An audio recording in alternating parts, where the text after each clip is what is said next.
nos da mucho gusto recibir al doctor Fernando Buen Abad Domínguez. Recordar rápidamente que es especialista en filosofía de la imagen, filosofía de la comunicación, crítica de la cultura, estética y semiótica, director de cine egresado de la Universidad de Nueva York, además licenciado en ciencias de la comunicación y máster en filosofía política y doctor en filosofía. Muy buenos días, doctor Fernando, bienvenido al programa. Buenos días, Nancy. Buenas tardes desde Buenos Aires. Un saludo cordial para usted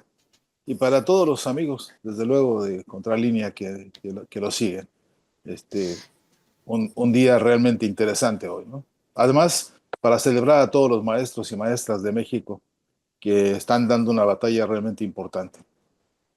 Por supuesto, doctor, y mandar nuestra felicitación y un abrazo a usted porque también tiene esta vocación de ser académico, profesor allá en universidades. Sabemos que es una pues de sus principales funciones, ¿no? Transmitir conocimiento. Y bueno, el día de hoy nos convoca pues una noticia triste, una noticia que tiene que ver con la muerte de un líder de la izquierda a nivel latinoamericano, yo diría que a nivel global, y precisamente la idea es revisar pues los aportes de José Mujica,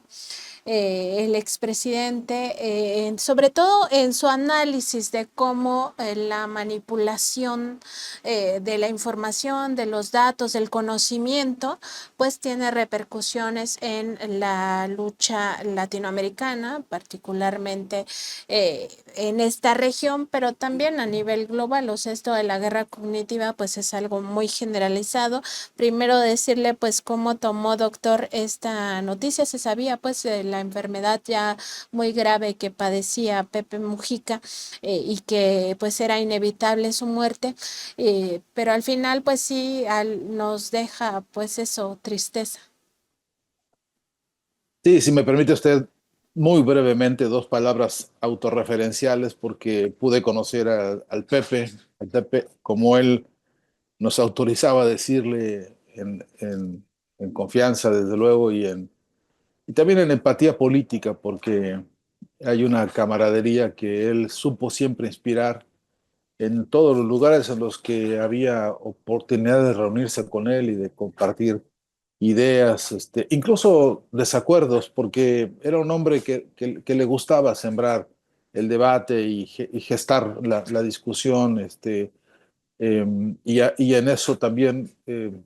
siempre se lo recordará porque las ocasiones en que yo pude hablar con él y en algunas conversaciones en las que temas duros, temas ríspidos, se hicieron parte de la agenda, él no rehuía a ninguno de ellos, a ninguno de los temas,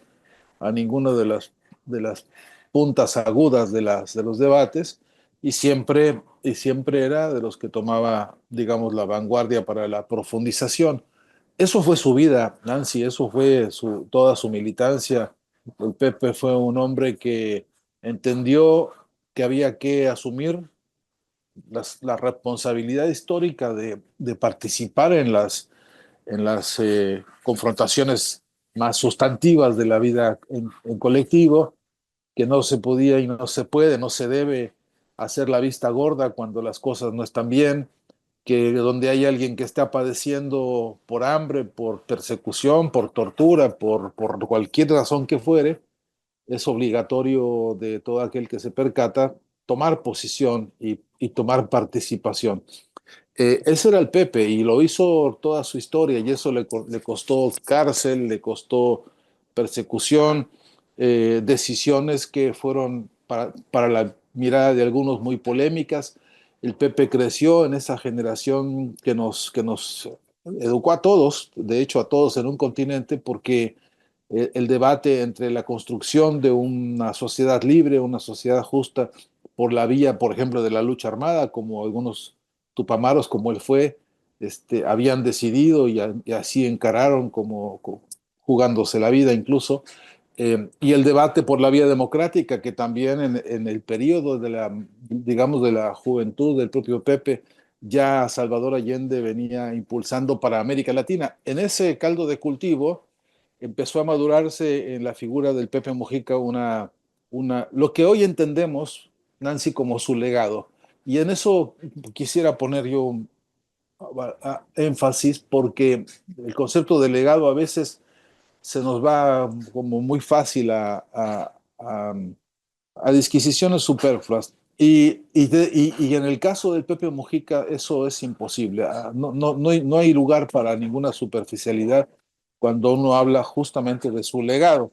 Y ese legado es, en primerísimo lugar, una escuela de ética, de educación, de formación ética en el mundo de la política. Y esto merece también otro paréntesis muy sucinto, muy breve, que es el Pepe no confundía, como se hace con mucha frecuencia, la política con la grilla, no confundía la política en el sentido de las mayúsculas de ese concepto con los chismes, con el palabrerío que se despliega a veces a espalda de las personas, incluso hasta con las calumnias, con las falacias que se dicen. No, Pepe no admitía esa confusión que es muy perversa y él, lo recuerdo muy bien en una reunión que tuvimos en Caracas un día en la que él decía, seamos capaces de tener la entereza conceptual y la entereza humana profunda de no permitir que los chismes nos ensucien a la política, ¿no? Eh, Eso se dice muy fácil, pero en la práctica real, el legado del Pepe Mujica pasa a ocupar un lugar central. Es- Estoy tratando de enfatizar esto, Nancy, porque es muy difícil encontrar hoy en los militantes de los distintos frentes políticos una consistencia ética como la del Pepe Mujica porque se basa en el ejemplo. Este es el desafío enorme. Nadie puede hacerse el tonto a la hora de evaluar la consistencia práctica de la convicción ética de Pepe Mujica, que llevó el concepto de austeridad a su máxima expresión. Llevó el concepto del no enriquecimiento de ningún funcionario bajo ninguna circunstancia y en ningún cargo, llevó el concepto de la responsabilidad de entregar cuentas claras permanentemente a los pueblos que ponen por el producto de su trabajo los aportes necesarios para mantener, por ejemplo, el aparato del Estado o para cualquiera de las actividades colectivas en las que los trabajadores contribuyen con parte de su sueldo. En eso, Pepe era rigurosísimo con el asunto de la administración pública y el asunto de cómo tenía que manejarse, pero sobre todo en su vida personal, en la práctica de la vida diaria, en el cómo se vive, en el repudio permanente. Pepe era un tipo que lo recuerdo aconsejando a los jóvenes en una reunión en Caracas sobre cuidado con el consumismo, cuidado con esa trampa perversa que es enredar a la gente en el endeudamiento infernal e innecesario de cosas que a veces no son prioritarias, a veces no nos urgen, a veces incluso nos estorban y sin embargo nos pesan mucho sobre el trabajo, sobre la vida y sobre la moral de las personas, porque también es otro alcance del asunto. Y ese es el legado, Nancy, que yo veo predominante y que hay que agradecerle siempre a Pepe porque en última instancia nos permite poner como prueba fehaciente que es perfectamente posible exigirle a un político transparencia, nitidez, coherencia y entrega. Y, y que no le exigimos perfección porque eso a pesar de los discursos de las últimas horas que hemos estado escuchando sobre las tantas virtudes del Pepe Mujica, él mismo no estaría tan contento de muchas loas porque no era un hombre que le gustara eso. No era un político el que se entregara a los brazos de los apapachos o de las palmadas en la espalda, porque a veces eso distorsiona.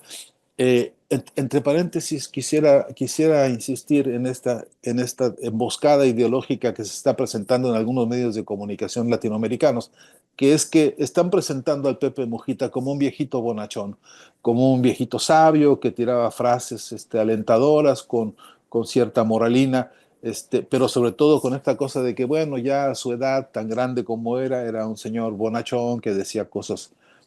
a los nietitos. Esa es una de las emboscadas ideológicas que está circulando el continente. Mojica era un revolucionario, era un hombre cuyas convicciones claras y nítidas le permitían ver el desastre del capitalismo contra la naturaleza. Él era un militante serio, convencido de la recuperación del planeta, del respeto por los ecosistemas, por la vida misma en todos sentidos, y era un revolucionario cuyo proyecto socialista se fincaba disciplinadamente en el respeto por la dignidad de los pueblos. Entonces, una vez dicho este paréntesis, pero con la advertencia clara de que no caigamos en estas emboscadas que son muy frecuentes, de que una persona fallecida pasa a ser como inmediatamente un santo.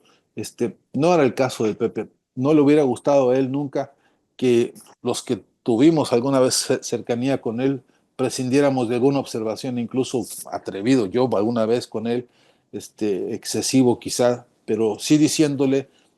Pepe querido, yo con esto no coincido, pero ¿cómo no coincidir con ese legado que representa, que constituye este, la lucha hasta el último minuto? Y cuando digo esto, no es una frase hecha. Hasta el último minuto de su vida, el Pepe se mantuvo y se mantiene todavía, porque buena parte de sus instrucciones post-mortem tienen que ver con continuar con la lucha. Ayer mismo, Yamandú Orsi, el actual presidente de Uruguay, tuvo una reflexión que a mí me parece importantísima. Qué fortuna grande para el pueblo uruguayo, para todos nosotros, Nancy, para todos nosotros, qué fortuna enorme que el fallecimiento del Pepe hubiera ocurrido cuando había vuelto al gobierno precisamente el Frente Amplio. No sé qué hubiese sido si los crápulas que estaban antes, los neoliberales, estos farsantes que estuvieron haciendo tanto desastre en Uruguay en los años recientes, cómo hubieran respondido. Y yo tengo mis sospechas de que hubieran tenido más de una actitud ofensiva, empezando por la indiferencia quizá. De todas maneras, el propio presidente uruguayo hoy ha sido enfático al decir que incluso el triunfo actual del Frente Amplio en Uruguay tiene deudas muy grandes con el Pepe Mujica, que militó esta victoria hasta el último de sus alientos, ¿no? Doctor Fernando también hace un momento hacía un paréntesis para mencionar esta operación mediática que están haciendo con la figura de José Mujica y también, bueno, en ese sentido pedirle una reflexión más amplia, porque como decía hace un momento, es una figura revolucionaria. Desde que participó en la guerrilla de los Tupamaros, después toda la parte de la dictadura en la cárcel, cuando sale vuelve a recuperar esta parte de la militancia, de la formación de cuadros, de la formación también del Frente Amplio. En fin, fue una vida toda llena de luchas. La primera cuestión es decirle si nos puede hacer una reflexión sobre lo que usted ve en los medios de comunicación de esta recuperación de la última parte de su vida y cómo la analiza. Y también otra pregunta en el sentido del legado que deja en torno a la integración latinoamericana, que también hizo mucho esfuerzo en eso. Sí, eso hay que decirlo que ayer mismo ya algunos medios de comunicación, el propio presidente Milei se permitió retuitear ahí alguna cosa, yo diría, bastante canallesca sobre el Pepe Mujica, precisamente diciendo cómo es posible que esta gente que ama la violencia, que tiene tanta pasión por las armas y que con qué moral o con qué argumento pretenden convertirse en ejemplo para nadie, ¿no? Esa clase de cosas están siendo dichas. Pero en la parte de la manipulación precisamente de la guerra cognitiva, de cómo los laboratorios de guerra psicológica que ellos tienen, que están trabajando 24 horas al día, basta y sobra con que un referente tan trascendental como el Pepe Mujica para todo un continente y mucho más allá incluso, basta y sobra con que ese hombre tenga algún prestigio logrado por el esmero de una vida dedicada sistemáticamente a la constitución de un baluarte ético, y que eso le dé prestigio y que eso le dé respeto y que eso lo dignifique a él y dignifique a todos sus seguidores, basta y sobra con que eso exista para que en su desesperación la derecha, incluso la derecha esta que tiene brotes de corte nazifascista, ataquen inmediatamente. Y la forma del ataque es precisamente distorsionar la personalidad de los sujetos, hombres y mujeres. El trabajo minucioso que hacen para elaborar la ofensiva consiste básicamente en que aquello que son virtudes, por un lado, terminen siendo defectos en el discurso de ellos. Y luego, que las cualidades centrales, las cualidades objetivas, las que realmente ayudan a modelar conductas colectivas, como, como la consistencia y la nitidez ética de una vida y una obra, terminen siendo sepultadas a cambio de inventarle un estereotipo, de inventar un cliché. Eh, Pepe era, ni duda cabe, un hombre muy amable, muy afable, muy cordial. Tenía sus momentos de impaciencia y de hartazgo, como lo tenemos todo el mundo, pero en general le abría la puerta de su casa a todo el mundo. Quienes han conocido la chacra en la que él vivía, el pequeño ranchito que él tenía, saben de todo corazón que, digo de todo corazón porque todo el mundo que entró ahí salió emocionado y salió convencido de que esa forma de vida para una persona con ese volumen de conocimiento y de respeto a nivel mundial, lo que hace es educarnos a todos, lo que hace es, ¿no?, formarnos éticamente. Entonces, que eso pretendan sepultarlo con un cliché de este es un hombre bonachón, es un viejito buena onda que dice cosas como filosóficas, eso andan diciendo en algunos noticieros, los he escuchado en las horas recientes, y es parte de una operación. Pero a contrapelo de esto tenemos que ser capaces nosotros en algún lugar como en este espacio de decir que no, en todo caso, si quieren dejarle lo de un señor mayor muy buena onda, además era buena onda porque esa era su convicción política, porque era la razón de todas sus razones en términos de su constitución revolucionaria. Era un hombre que tenía pensamiento de socialista y un socialista que además no pensaba solamente en reformas superfluas de la realidad social, pensaba en que los modos, los medios y las relaciones de producción, él entendía muy bien de esto, tenían que ser modificados en algún momento, tarde o temprano. Él con los años llegó a tener sus dudas de qué tan rápido iba a poder ser esto, él con los años entendió, incluso asimiló muy bien qué estaba pasando con el modelo chino, por ejemplo, en términos del desarrollo de fuerzas productivas, y Pepe tuvo incluso momentos en los que debatió sobre esos temas, pero los debatió porque entendía a Marx, porque entendía el marxismo, porque tenía una posición muy fijada, muy entendida, de que de nada servía estar hablando de transformación de modos, medios y relaciones de producción, sino también teníamos un proyecto revolucionario de la conciencia. Este es un eje clave en la vida y en la obra de Pepe. Esta revolución de la conciencia, y él tenía claro, más de una vez lo escuchamos, hay citas por todos lados, eso no se logra más que con el ejemplo. Y él decía, decía, recomendaba, incluso planteaba como consigna el que había que llevar el ejemplo de la honradez hasta sus últimas consecuencias. Le falló feo con Almagro, por ejemplo, le falló feo con algunos de los referentes que después no cumplieron en una sola de las líneas lo que el Pepe fue, es y dejó. Pero no vamos a permitir nosotros que eso, la traición de unos, ensucie la obra de otros. Y en el caso de Pepe, yo vuelvo a decir, con quien tuve algunas conversaciones, incluso críticas, he de reconocer que lo que el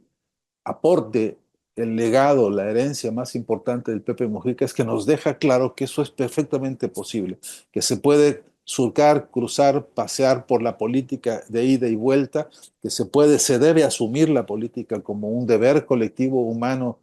irrenunciable, la política con mayúsculas, pero que esto tiene que ser con el ejemplo de la austeridad, de la claridad, de la fraternidad y desde luego de la urgencia de la igualdad, pues, entre todos los seres humanos. Doctor, y también, pues es que esto que nos narra claramente tiene que ver con la guerra cognitiva, es decir, despojar a luchadores sociales del perfil de Pepe Mujica, pues precisamente de ese legado que si lo reflexionamos, pues forma parte de lo mismo, este intento de colonizar el pensamiento,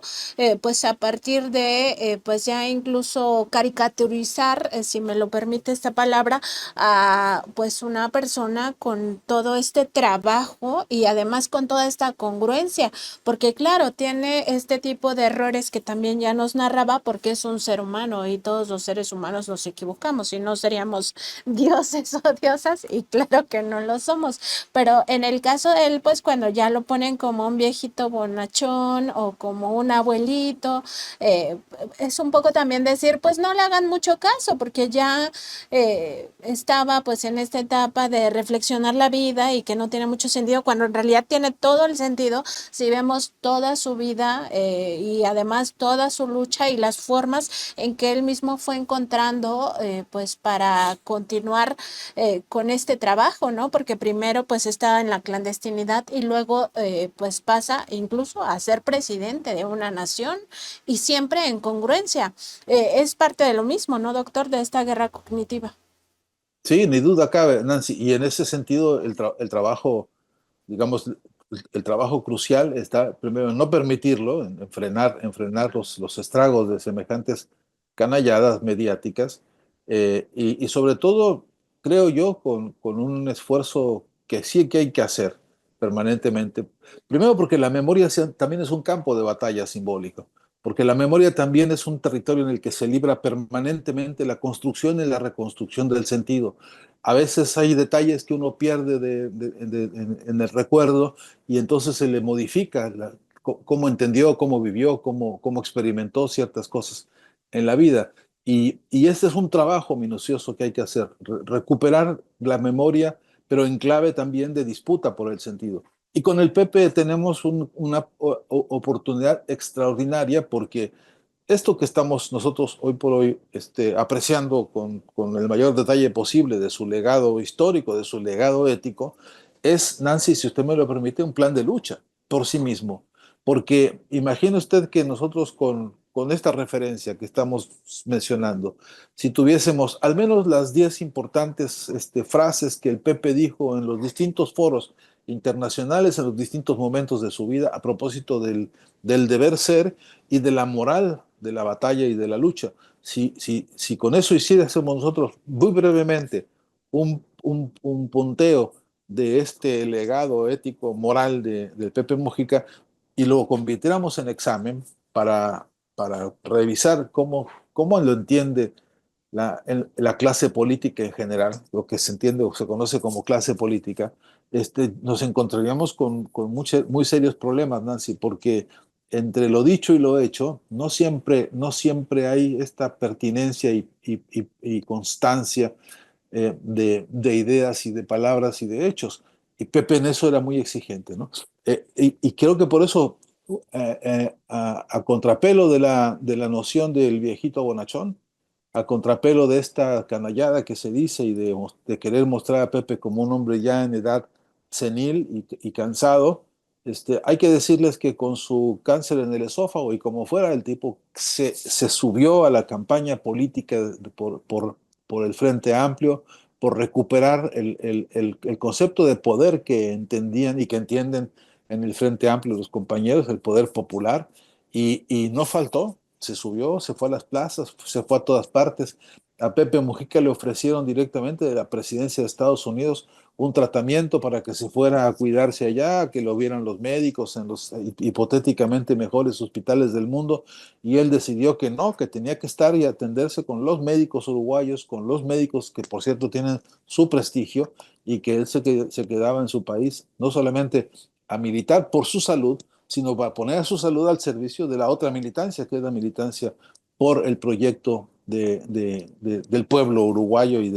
de una lucha pues emancipatoria frente a todas las canalladas que está planteando el imperio contra el hermano pueblo de Uruguay, que por cierto le han hecho tantas canalladas. Pepe estaba perfectamente consciente de eso y ahí con todo y con su vida, con su obra, con su ejemplo, con sus años encima, lo que hizo fue convertir todo eso en este baluarte del que estamos hablando hoy, y me parece que es parte de la batalla que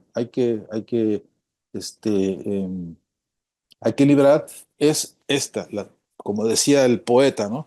Desde hoy nuestro deber es convencernos, evitar de que te conviertan en un Dios. Desde hoy nuestro deber es evitar que toda esta obra, todo este ejemplo humano, con los pies en la tierra, con la convicción militante, con la lucha cotidiana, con la coherencia humanista que tenía el Pepe, no se convierta en una divinidad o en un museo o en un estatua ecuestre donde lo que veamos sea eso, una especie de resabio de la memoria, resabio del pasado, porque casi todas las líneas del pensamiento político del Pepe están hoy vigentes, están en marcha y están convertidas en poder en Uruguay. Doctor Fernando, y en estas,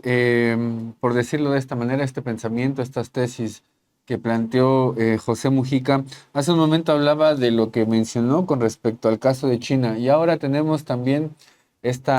cada vez una disputa mayor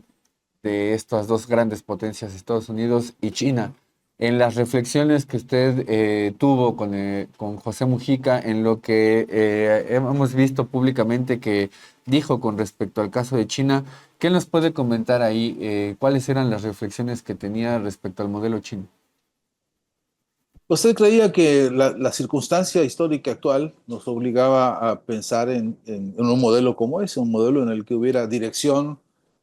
popular del gobierno, del Estado al servicio de su pueblo, aunque internamente ese gobierno asumiera el trabajo de dirigir el proyecto productivo, incluso el proyecto productivo capitalista. Un poco él tenía bien claro, lo decía, me acuerdo muy bien, porque esto fue una discusión. Yo en general no estoy de acuerdo del todo con ese modelo, perdón ustedes, pero no voy a desviarme en eso.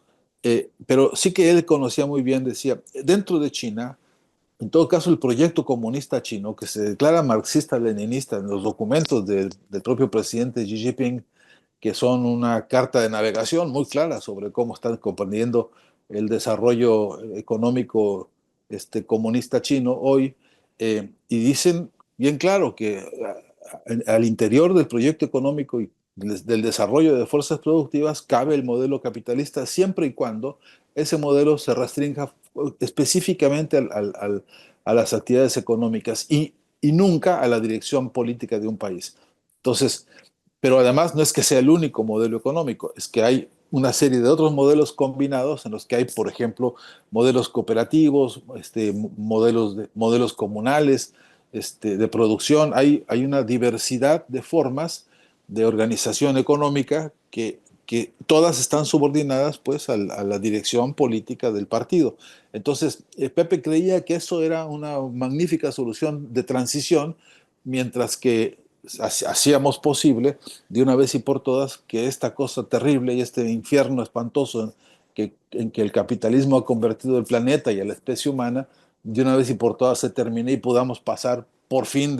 insistía Pepe, por fin ya a la historia de la humanidad. Él coincidía con Marx en la definición de que esto es la prehistoria todavía del salvajismo, la barbarie, y que es inaceptable. Pero veía en esta opción como la China, eso, una transición interesante. Eh, por eso Pepe también se preocupó de acercarse a todos los proyectos populares en América Latina, y todos lo recibieron siempre con mucho respeto, con mucho afecto, no sin polémicas, porque no, no hagamos del Pepe un dios. Él llegaba a discutir cosas, a imponer, a proponer, a sobreponer a muchos debates una agenda que a él le ocupaba. Por ejemplo, con Venezuela tuvo algunos opiniones a propósito de las elecciones en Venezuela. Yo digo que desafortunadas, pero no desinformadas. Y Pepe sabía muy bien que el vigor democrático de Venezuela, por más que se lo quisiera ensuciar, lo que necesita es incluso más perfeccionamiento y más difusión y más comprensión, porque también resulta que uno, cuando hace un pequeño sondeo en otros países, poco o nada sabe de cómo realmente es ese sistema electoral. Pero esto mismo pasaba la relación de Pepe con Nicaragua, y la relación de Pepe con otros países centroamericanos, particularmente con Haití, ¿no? Que él tuvo reflexiones interesantísimas sobre el proyecto independentista haitiano y dónde quedó eso y cuánto sobrevive y cuánto nos educa a todos a ver que ahí fue el primer proyecto independentista. Pepe hablaba mucho de esto, en lo que yo alcancé a escucharle en alguna conferencia, tenía eso, una mucha claridad, pero para ver si completo la idea, eh, es que sí que entendía Pepe que en el corazón profundo de cada país, con sus características, con sus historias, como lo hizo en México cuando habló con el presidente López Obrador, como lo hizo este, tenía el gesto de reconocimiento de que en cada país hay gestas revolucionarias, independentistas y emancipatorias que tienen su propio cauce, su propio aliento, su propio desarrollo, su dialéctica, diríamos algunos, y que hay que acompañarla principalmente con pensamiento crítico. Y una de las banderas del pensamiento crítico de Pepe era el pensamiento ético que como ya dijimos varias veces en esta intervención, es un baluarte, es un legado, pero también, repito, es un plan de lucha, ¿no? Doctor, pues como siempre ha sido un gusto conversar con usted esta mañana y pues le agradecemos muchísimo estas reflexiones y también esta alerta sobre pues esta emboscada mediática en torno a la figura de Pepe Mujica. Nos encontramos el próximo jueves y también le mandamos un abrazo y le deseamos que pase un feliz día del maestro y de la maestra, doctor. Muchas gracias. Muchas gracias, un gran abrazo, hasta siempre.